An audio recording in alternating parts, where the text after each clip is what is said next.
When the boy was 4, he asked his father why people needed sleep. His father said, so God could unfuck all the things people fuck up. When the boy was 12, he asked his mother why his father had left. The mother said, so he could fuck anything that moves.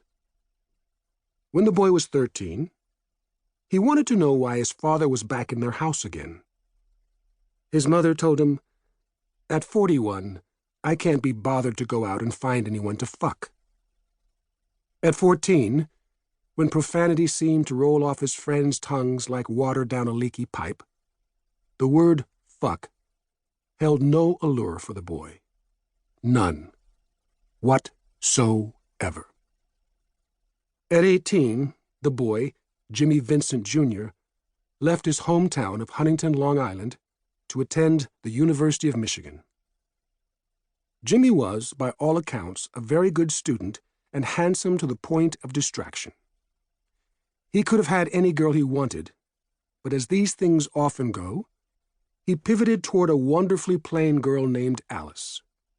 Jimmy convinced himself that he loved Alice, and the two freshmen enjoyed tipsy, acrobatic sex. Delighted by her good fortune, Alice would hug Jimmy close to her with gratitude and say, oh God, oh me, fuck, fuck, fuck. After Michigan, Jimmy returned to the East Coast. He landed a job as a paralegal at a white shoe law firm and met a tall New England girl. Jane was a medical student who could pass for a runway model. She didn't talk dirty, and people stared whenever they entered a room. Here was a girl Jimmy might have not only married, but loved, even at the tender age of 22. He took Jane to his parents' house on Christmas Eve, which also happened to be the anniversary of their first year as a couple.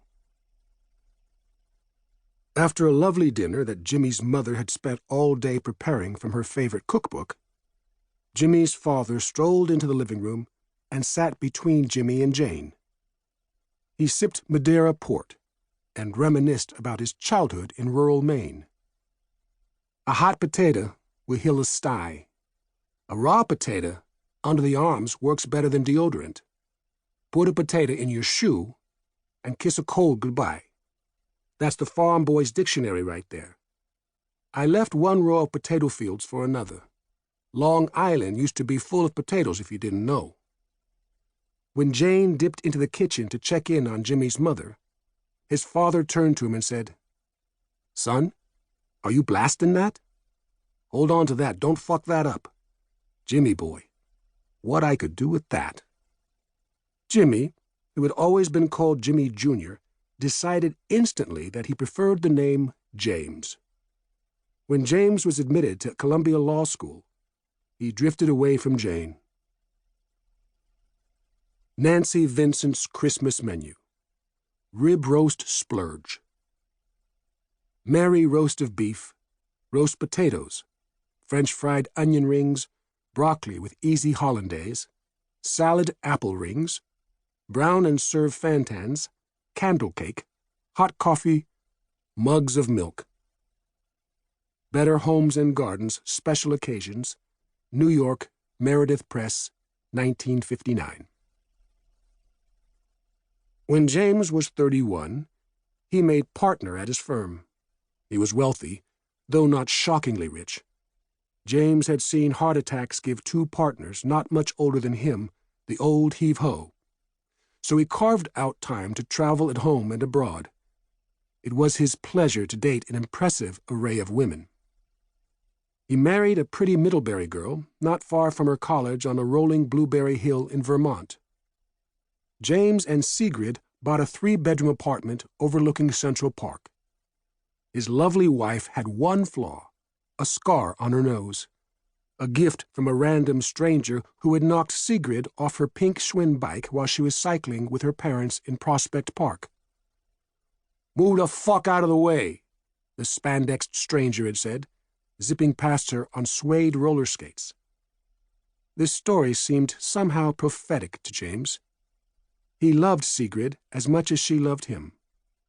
Sigrid gave good laughter. They had one son.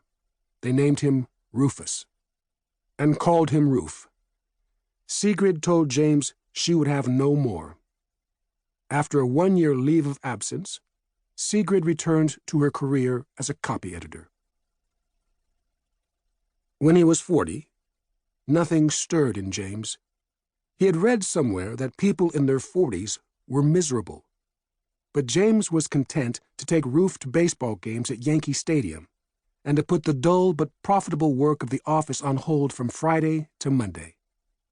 He found himself teaching at his alma mater, Columbia, and liking it more than the practice of law.